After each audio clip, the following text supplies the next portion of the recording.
इतिहास साक्षी है कि पुण्य भूमि भारत की गाथा भारत की अस्मिता, गौरव और राष्ट्रीय स्वाभिमान के लिए विदेशी आक्रांताओं से संघर्ष की महान गाथा है। बर्बर आक्रांताओं ने भारत की आत्मा पर चोट करने और भारत का अपमान करने के लिए हमारी संस्कृति और आस्था के केंद्रों को उद्ध्वस्त किया।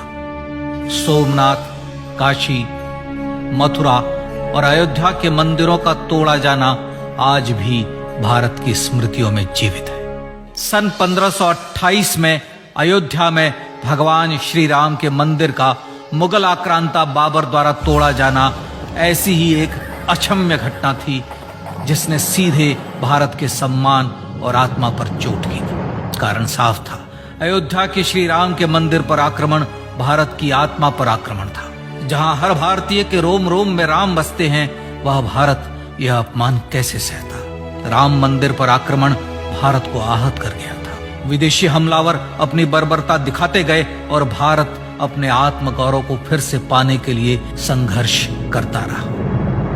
भारत रामलला के जन्म स्थान पर बाबर के नाम पर बने एक ढांचे को देखता और उसे हटाने का संकल्प लेकर शक्ति संजोया करता। हिंदू समाज आत्मसम्मान के रण में डटा रहा और लगातार हमलावरों द्वारा बनाए गए बाबरी ढांचे को हटाने के लिए लड़ता रहा। सरयू कई बार रक्त से लाल हुई।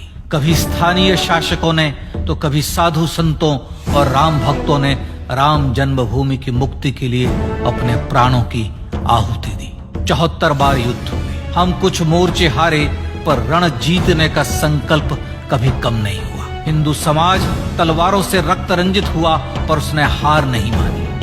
उसका संकल्प अजेय था। 15 अगस्त 1947 को देश की आजादी के साथ सैकड़ों सालों से चले आ रहे इस संघर्ष में नई ऊर्जा और एक नया मोड़ आया। अचानक 23 दिसंबर 1949 को बाबरी ढांचे में श्री राम लला प्रकट हुए। हजारों राम भक्त दर्शन के लिए उमड़ पड़े। तत्कालीन प्रधानमंत्री पंडित जवाहरलाल नेहरू ने उत्तर प्रदेश सरकार को श्री राम लला को विवादित ढांचे से हटाने का आदेश दिया। उत्तर प्रदेश सरकार ने अयोध्या के कलेक्टर को यह काम दिया और यह निर्देश भी कि जरूरत पड़ने पर वे बल का प्रयोग भी करें। अयोध्या के कलेक्टर ने सरकार को उत्तर दिया कि यह नरसंहार के बिना संभव नहीं है और फिर भी वह ऐसा चाहती है तो किसी दूसरे कलेक्टर से यह काम करवा ले। परिणाम स्वरूप रामलला की मूर्ति वहीं विराजमान रही। विवादित ढांचे को बंद कर दिया गया।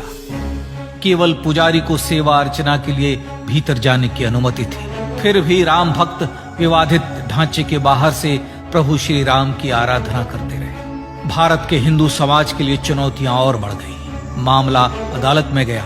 विपक्षी दलों द्वारा अदालत में भगवान श्री राम के अस्तित्व पर सवाल उठाए गए। उनके अयोध्या में ही जन्म लेने का प्रमाण मांगा गया। भारत का जनमानस अब आहत हो उठा था। आजाद भारत में भी हिंदू समाज को अपनी आस्था और श्रद्धा के लिए संघर्ष करना पड़ रहा था। चुनौतियों के इस समय में सन 1984 में विज्ञान भवन दिल्ली में विश्व हिंदू परिषद ने धर्म संसद का आयोजन किया।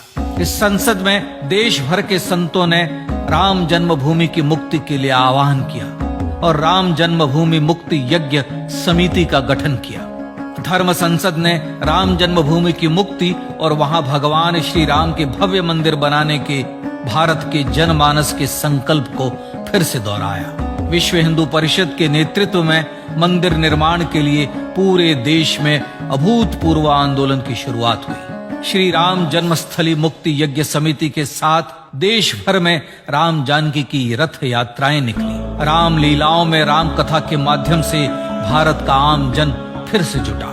अब सबके मन में एक ही प्रण था, एक ही लक्ष्य था। अयोध्या में जन्मभूमि पर भगवान श्री राम के भव्य मंदिर का निर्माण। सन 1989 में विश्व हिंदू परिषद द्वारा गांव-गांव से रामशिला पूजन करके अयोध्या भेजी गई। 2,75,000 गांवों से रामशिलाएं अयोध्या पहुंची। भव्य राम मंदिर के शिलान्यास का निर्णय हुआ। पूज्य संत महात्माओं और हिंदू समाज के अन्य प्रमुख नेताओं के निर्णय के अनुसार अनुसूचित जाति के प्रमुख नेता श्री कामेश्वर चौपाल ने 9 नवंबर 1989 को मंदिर निर्माण का पहला पत्थर रखा। राम जन्मभूमि पर मंदिर निर्माण के लक्ष्य की पूर्ति के लिए सन 1990 में सोमनाथ से अयोध्या के लिए श्री लाल कृष्ण आडवाणी ने रथ यात्रा की शुरुआत की। देश में जन भावनाओं का ज्वार उमड़ने लगा। श्री लाल कृष्ण आडवाणी के रथ यात्रा के साथ साथ मंदिर के लिए जन समर्थन बढ़ने लगा और छद्म सेकुलरवाद बेनकाब होने लगा। इस जन आंदोलन को रोकने की तमाम कोशिशें हुई पर सब व्यर्थ हुई। विश्व हिंदू परिषद ने देशवासियों से अयोध्या में जन्मभूमि पर मंदिर निर्माण के लिए 30 अक्टूबर और 1 नवंबर 1990 को कार सेवा का आह्वान किया। परिणाम स्वरूप लाखों राम भक्त कार सेवा के लिए देश के कोने कोने से अयोध्या आए। इससे देश की एकात्मता का विराट दर्शन हुआ। कार सेवकों को रोकने के लिए उत्तर प्रदेश के तत्कालीन मुख्यमंत्री श्री मुलायम सिंह यादव ने अयोध्या में परिंदे को भी पर न मारने देने की घोषणा की। स्थितियां गंभीर हो गई। अयोध्या से 200 किलोमीटर दूर रेलगाड़ियां रोक दी गई। अयोध्या युद्ध भूमि बना दी गई। मार्ग बंद, रेल बंद, चप्पे चप्पे पर पुलिस। अयोध्या सैनिक छावनी में बदल गई। राम नाम पर ऐसी पाबंदी कि अर्थी ले जा रहे लोगों तक को रोका गया क्योंकि वे राम नाम सत्य कह रहे थे। लेकिन सैकड़ों किलोमीटर की यात्रा कर कार सेवक अयोध्या पहुंचने लगे। राम के गीत गाते, होठों पर हंसी और पांव में छाले लिए राम काज के लिए राम भक्त देश विदेश से अयोध्या पहुंच ही गए। कार सेवकों पर गोलियां चली। अनेक कार सेवक शहीद हुए। आजाद भारत में जन्मभूमि पर राम मंदिर के लिए कार सेवकों ने फिर एक बार अपना बलिदान दिया, पर कार सेवकों ने विवादित ढांचे पर भगवा ठहरा ही दिया और इस तरह कार सेवा सफल हुई। श्री राम जन्मभूमि आंदोलन ने भारत की सुप्त आत्मा को झकझोर कर जगा दिया था। विश्व हिंदू परिषद ने फिर एक बार 6 दिसंबर 1992 को कार सेवा का आह्वान किया। राम भक्तों को कार सेवा करने देने के लिए अदालत में प्रार्थना की गई, पर अदालत ने कोई निर्णय नहीं दिया। परिणाम स्वरूप बौद्ध, जैन, सिख, स्वामीनारायण संप्रदाय, गायत्री परिवार, हर पंथ मत विचार के हिंदू एकत्र हो गए। छूत अछूत का भेद मिटा, जाति की पहचान मिटी। हम सब हिंदू, हम सब सिंधु बन गए। राम सिंधु में ज्वार उठा और देखते ही देखते 6 दिसंबर 1992 को श्री राम जन्मभूमि से बाबरी ढांचा सदा के लिए हट गया।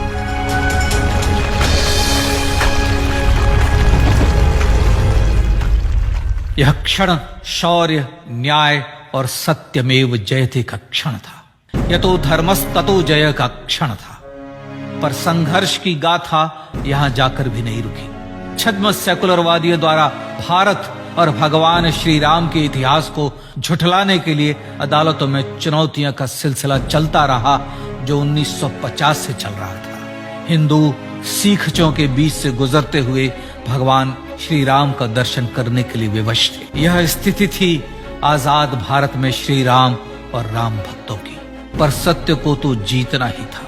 आखिरकार देश के सर्वोच्च न्यायालय के 5 जजों की खंडपीठ ने 9 नवंबर 2019 को ऐतिहासिक निर्णय दिया और यह कहा कि अयोध्या जन्मभूमि परिसर की पूरी 67 एकड़ भूमि रामलला की, और न्यायालय ने भारत सरकार को जन्मभूमि पर मंदिर बनाने के लिए एक ट्रस्ट बनाने का आदेश दिया। सर्वोच्च न्यायालय के आदेश के अनुसार भारत सरकार ने 5 फरवरी 2020 को श्री राम जन्मभूमि तीर्थ क्षेत्र नाम के ट्रस्ट का गठन किया और राम जन्मभूमि न्यास की भूमि जो सरकार द्वारा अधिग्रहित की गई थी, उसे ही नवनिर्मित न्यास को वापस दे दिया गया। 5 अगस्त 2020 को भारत के प्रधानमंत्री श्री नरेंद्र मोदी ने श्री राम जन्मभूमि तीर्थ क्षेत्र के अध्यक्ष पूज्य महंत नृत्य गोपाल दास, राष्ट्रीय स्वयंसेवक संघ के पूज्य सरसंघ चालक डॉक्टर मोहन भागवत एवं उत्तर प्रदेश के मुख्यमंत्री श्री योगी आदित्यनाथ की उपस्थिति में श्री राम जन्मभूमि पर भगवान श्री राम के भव्य मंदिर के लिए भूमि पूजन कर निर्माण कार्य का शुभारंभ किया। इस तरह लगभग 500 वर्षों से राम जन्मभूमि की मुक्ति के संघर्ष का पटाक्षेप हुआ। अपने आत्मसम्मान और राष्ट्रीय अस्मिता के लिए इतना लंबा संघर्ष विश्व के इतिहास में बेजोड़ है। श्री राम भारत की आत्मा, भारत की परिभाषा, हमारे राष्ट्रीय आदर्शों और जीवन मूल्यों के प्रतिनिधि मर्यादा पुरुषोत्तम हैं, जो हर हिंदू के होठों पर जन्म से मृत्यु तक रहे, बस यही हर हृदय में प्रार्थना होती है। राम भारतीय राष्ट्रीय स्वाभिमान और आसेतु हिमालय से समुद्र पर्यंत तक जन जन को एकात्मता के बंधन में बांधने वाले रक्षा सूत्र है। अयोध्या स्थित श्री राम जन्मभूमि पर बाबर का हमला वास्तव में भारत के स्वाभिमान और राष्ट्रीयता पर हमला था। प्रधानमंत्री श्री नरेंद्र मोदी द्वारा श्री राम जन्मभूमि पर राम मंदिर का पुनः निर्माण न केवल बाबरी मानसिकता का पराभव है, बल्कि संपन्न, सुखी, सुसंस्कृत, सर्वशक्ति संपन्न स्वराष्ट्र का सूर्योदय भी है। यह उस राम राज्य की दिशा में वह कदम है जिसकी अभिलाषा राज राजेंद्र चोल, कृष्णदेव राय, छत्रपति शिवाजी महाराज से लेकर महात्मा गांधी तक ने की थी। अयोध्या में जन्मभूमि पर भगवान श्री राम का मंदिर न सिर्फ राष्ट्रीय गौरव होगा, बल्कि वह श्री राम के आदर्शों का राष्ट्र मंदिर होगा। अब वह महान संकल्प पूरा होने जा रहा है। आइए इस राम यज्ञ, राष्ट्र यज्ञ में जिन ज्ञात और अज्ञात भारतीयों ने अपनी आत्माहुति दी है, उनका पुण्य स्मरण कर उन्हें श्रद्धांजलि दें।